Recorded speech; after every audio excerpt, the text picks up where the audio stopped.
Yun, so guys, matapos kami dito sa Empanada, so pupunta kami ngayon sa mismong pagawaan ng longganisa ng Ilocos para bumili doon ng mga pampasalubong. So let's go! Isa na sumakay ng tricycle na kuya eh.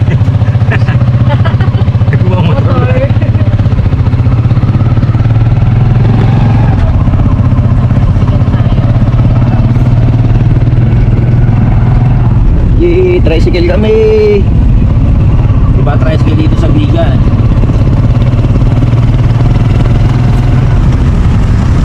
Walang likod. So guys, mas pinili namin na mag-commute muna kasi para hindi na ma-istorbo si yung kotse ni Papi Mike. So medyo malapit lang naman yun eh. Factory ng longganisa. Fresh. Di luma. O para fresh. Kasi babiyahe pa namin. Kailangan sariwa. Yun, so what's up? Good morning mga Pops again. Nandito tayo ngayon sa bilihan ng longganisang Ilocos. So kung makikita nyo dito, yan, Ginny, Piamonte, Bigan, Longganisa and Bagnet. So tara, pasukin natin. Let's go! Yun, so guys, dito hindi lang longganisa ang pwede nyong mabili.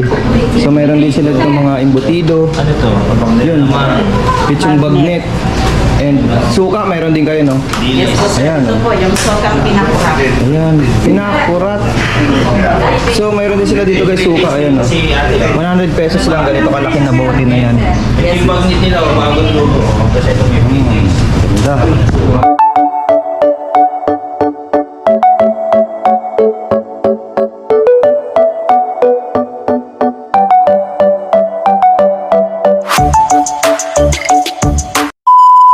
Meron din sila ditong Ilocos Bagnet Alamang.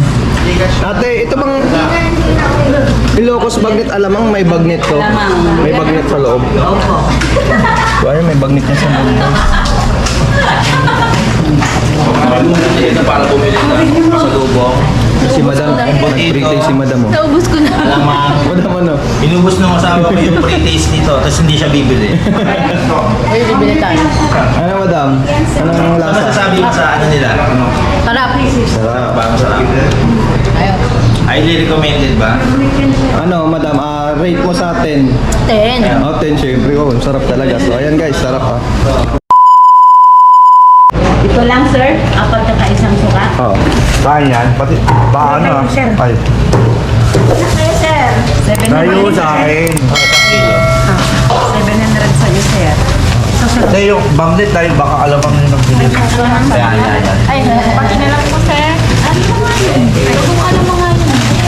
Madam Oo. sa akin isang kilo. Hindi, may bagnet. Yung alamang, ay, chili garlic pala yan. Chili garlic.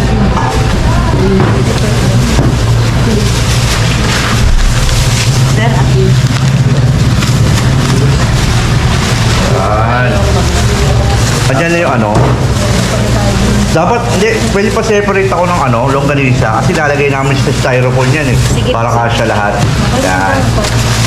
May bagnet ba kayo, sir? Opo. Oo. Kinisir po. Tama, tanggalin mo. Ay, sir, dalawa. Magkano total sa akin? Discount ako lang bigyan ng discount sila. Joke lang. Kanina gusto mo akong lamunin eh. Thank you, sir. Pwede mahingi isang plastic na ganito, madam.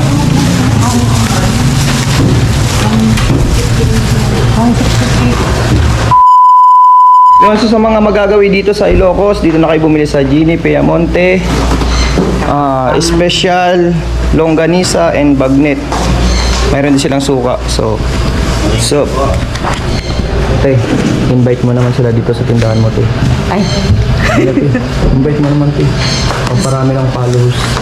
Ano ang invite? Invite mo sila dito, Punta Papa. dito sa longganisa vegan. Ano ba pangalan nito?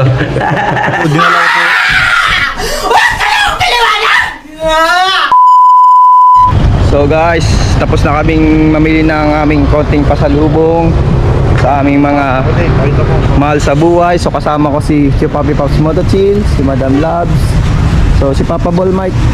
Nakuha yung service namin. So ayan, marami kayong mabibili dito mga Pops. Pag pumunta kayo dito samantalain nyo na, katulad ng bumili kayo ng mga longganisa, empanadas o ang Ilocos, kasi ano wala nito sa Maynila so dito nyo lang mabibili. And suggest lang na humingi kayo ng discount para marami-rami kayong mabibili. So ayun, may mga kalesa mga paps, ganda dito sa Ilocos. Yun ang daming kalesa yan. So tara, thank you.